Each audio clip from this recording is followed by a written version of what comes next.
What up, guys? It's me, Dumpleray 2.0 again, bringing you my out-of-box review for the high-grade Iron-Blooded Orphans Astaroth Rinascimento from the HgIBO side story Gecko, which I think it was originally called Moon Steel or Steel Moon. Now it's just called HgIBO Gecko. Or Gecko could mean moon, steel moon or something like that. I don't know. I'm not an expert in the Japanese language and all that. Yeah, this is the upgraded version of the original Astaroth. The Astaroth Origin kit that came out, although it had RG Mirage on the box, I don't think he had actually piloted the Astaroth Origin at all. That kit was, that version of the Astaroth was just to show off what the Astaroth originally looked like. So, as far as I understand in the story, the Rinascimento was it's the upgraded version of the original Astaroth that was seen after RG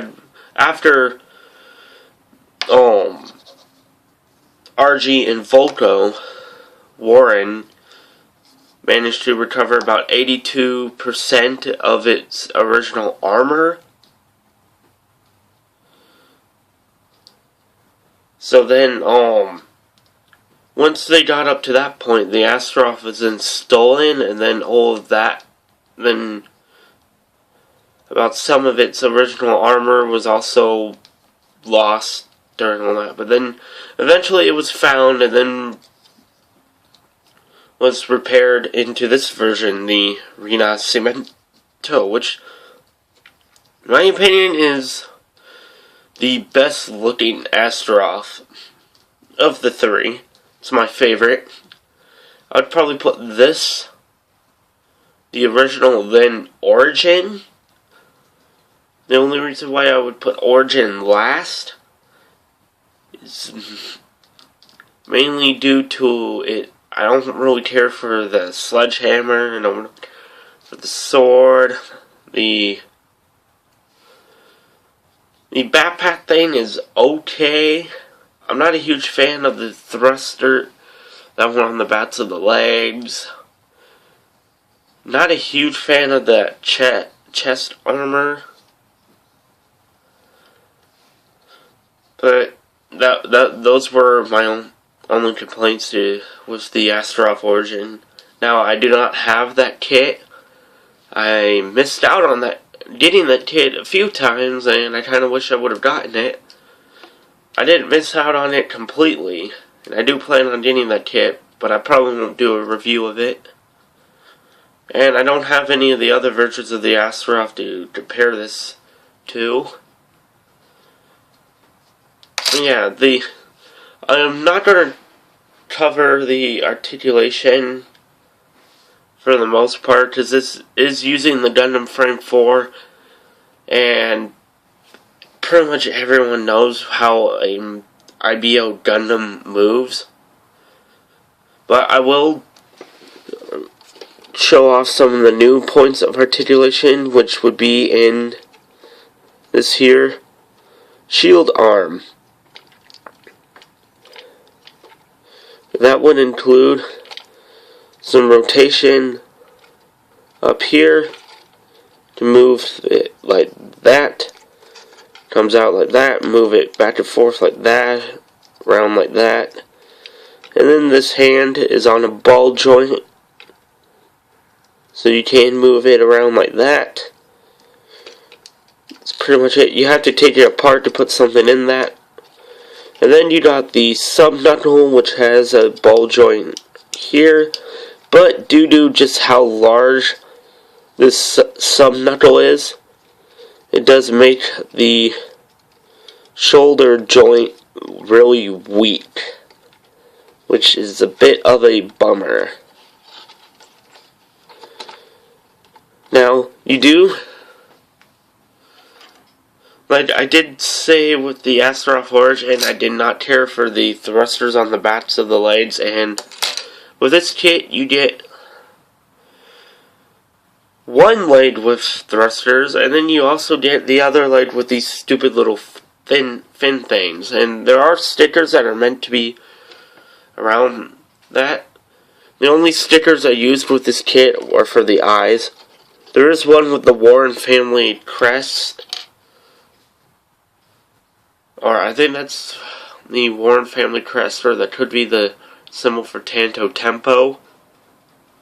But I believe it is for the Warren family that goes on the subknuckle. And I will be using that sticker, but after I paint this, because I am going to do some modifications, and then I'm going to paint it. So yeah, that will look really nice. So yeah, so let's get on to the accessories, just the main ones for this kit, because we do get a lot with this kit, because it is 1,800 yen, which is a pretty high price point for an HgIBO Gundam. But seeing as how you get a lot of extra shit in this kit, I don't blame Bandai for making the price point so high.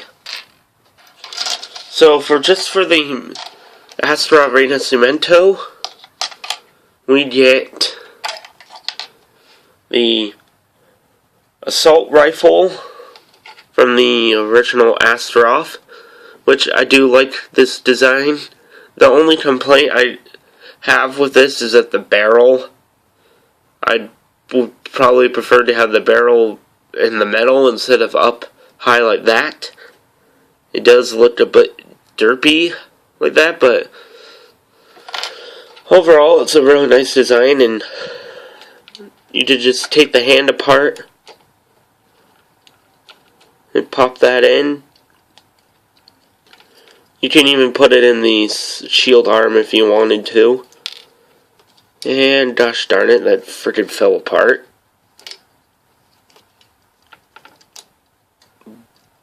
Boldiness.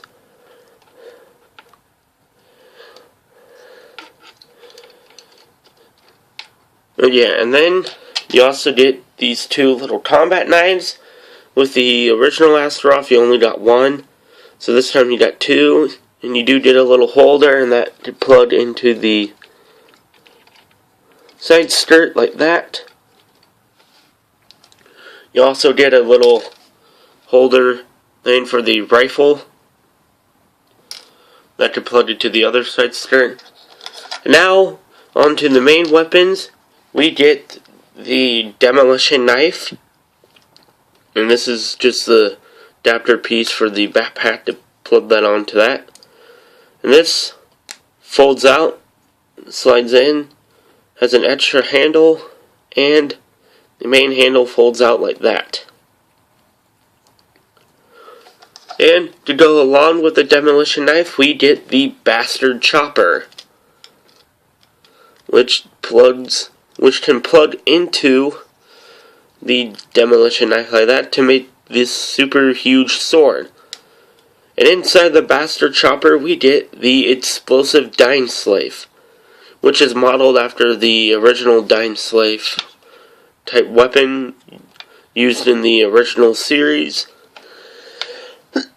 but is less powerful. And according to the manual, in order to accurately fire the explosive Dine Slave, it needs to be connected to the demolition knife just for better aim and accuracy.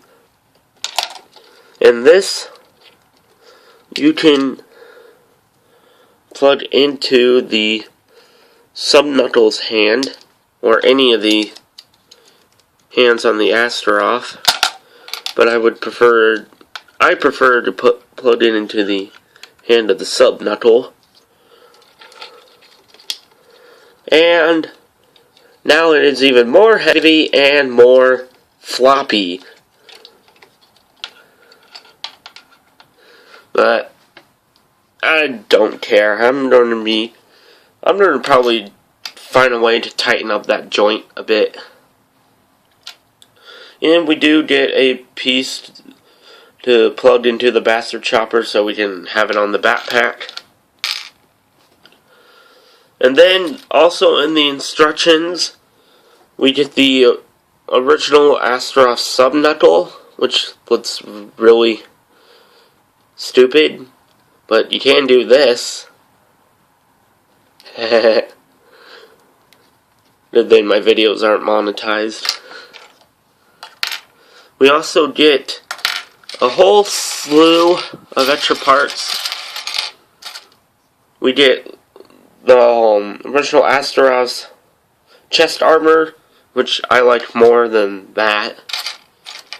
We actually get these two parts to make another version of the Astaroth Origin chest armor. We get the front and the back of the feet from the Astaroth Origin. This came on a runner specifically for the Astaroth Origin. We get this part from the waist of the original Astaroth, front feet of the Astaroth, this back part from the Astaroth Origin, these backs of the legs from the original Astaroth, which I like even more than the backs of the legs for this kit. We did the original Astaroth's backpack, which could be useful for something later down the line. We do get the thigh armor from the Astaroth Origin. We get this armor from the Astaroth Origin with this little part. And we did this bent wrist hand from the Astaroth Origin. And we did some other parts. But we also get almost a full Astaroth Origin head in this kind of light gray color. We're just missing the top part of the V-fin. But I have an idea for using this head. I'm not going to use that part though. But I have an idea for using this head for a custom Gundam frame that I'm going to be working on for a project. But yeah, that is pretty much everything that you get with the Astaroth Rinascimento.